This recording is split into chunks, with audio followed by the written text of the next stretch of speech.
अस्सलाम वालेकुम guys, welcome back to my channel.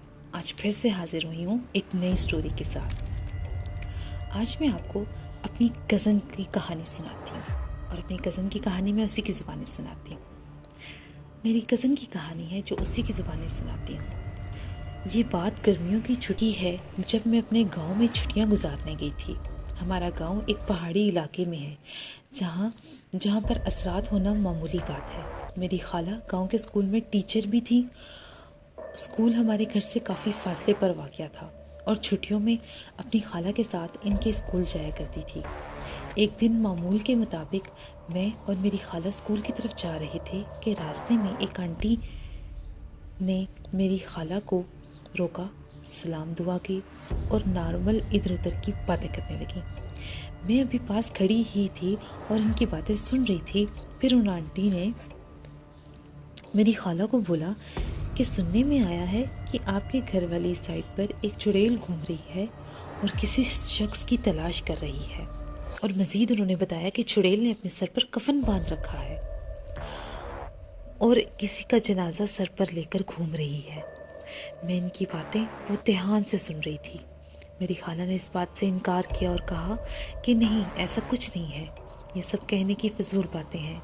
अगर ऐसा कुछ होता तो हमें पता चलता। खैर, फिर हम अपने काम में बिज़ी हो गए। इसके कुछ दिनों बाद जब इतवार की छुट्टी हुई तो मेरी आदत थी सुबह जल्दी उठने की, जबकि मेरी खाला छुट्टी वाले दिन देर से जागती थी। मैं जल्दी उठ गई तो मैंने सोचा कि बाहर जाती हूँ और गांव में मौजूद पहाड़ों की तस्वीरें बनाती हूँ। मैंने अपना फ़ोन लिया और बाहर चली गई। सुबह सुबह का वक्त था तो काफ़ी लोग सो रहे थे। खाला के घर के पीछे एक छोटा सा कब्रिस्तान था जहाँ पर कुछ कब्रें ही मौजूद थीं।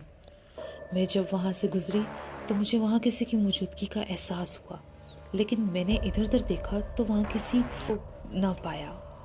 खैर, कब्रिस्तान से थोड़ी दूर आगे जाकर मैं अपनी तस्वीरें बनाने लगी और फिर वापस आ गई। वापस आके मैंने फ़ोन चार्जिंग पर लगा दिया और अपने कामों में बिज़ी हो गई। शाम का वक्त था तो मुझे अपनी खाला को तस्वीरें दिखाने का दिल हुआ, तो मैंने सोचा कि अपनी खाला को अपनी तस्वीरें दिखाती हूँ जो मैंने सुबह सुबह जाकर बनाई थी। खाला मेरी तस्वीरें देख रही थी तो मुझसे पूछा कि ये लड़की कौन है जो तस्वीर में मेरे पीछे खड़ी है। मैंने जब ध्यान से देखा तो ठीक मेरे पीछे मेरी ही हम उम्र एक लड़की खड़ी थी। लेकिन अजीब बात ये थी कि मैंने सुबह जब तस्वीरें बनाई थी तो वहाँ कोई भी मौजूद ना था। मैंने खाला को सारी बात बताई तो उन्होंने मुझे तलकीन की कि मैं दोबारा घर से अकेली ना निकलूं और सुबह या शाम के वक्त तो बिल्कुल भी घर से अकेले बाहर कदम ना रखूं। खैर, इस बात को तकरीबन 10 दिन गुजर गए। फिर एक साथ हमसायों वाली आंटी हमारे घर आई और उन्होंने बताया कि आज रात को सामने वाली आंटी का बड़ा बेटा घर नहीं आया और इसके घर वाले बहुत परेशान हैं इस बात से कि पता नहीं किस हाल में होगा, कहाँ चला गया है, अब तक आया नहीं। अभी ये बात हो ही रही थी कि सामने वाले घर से ज़ोर ज़ोर से किसी के चीखने की आवाज़ आना शुरू हो गई। आवाज़ें सुनकर हम सामने वाले घर की तरफ भागे तो वहाँ आंटी का बड़ा बेटा खड़ा हुआ था, जिसके दिल वाली जगह से बहुत ज़्यादा खून आ रहा था और वो कह रहा था कि ये मुझे ले जाएगी, मुझे इससे बचाओ, ये मुझे ले जाएगी, मुझे बचाओ।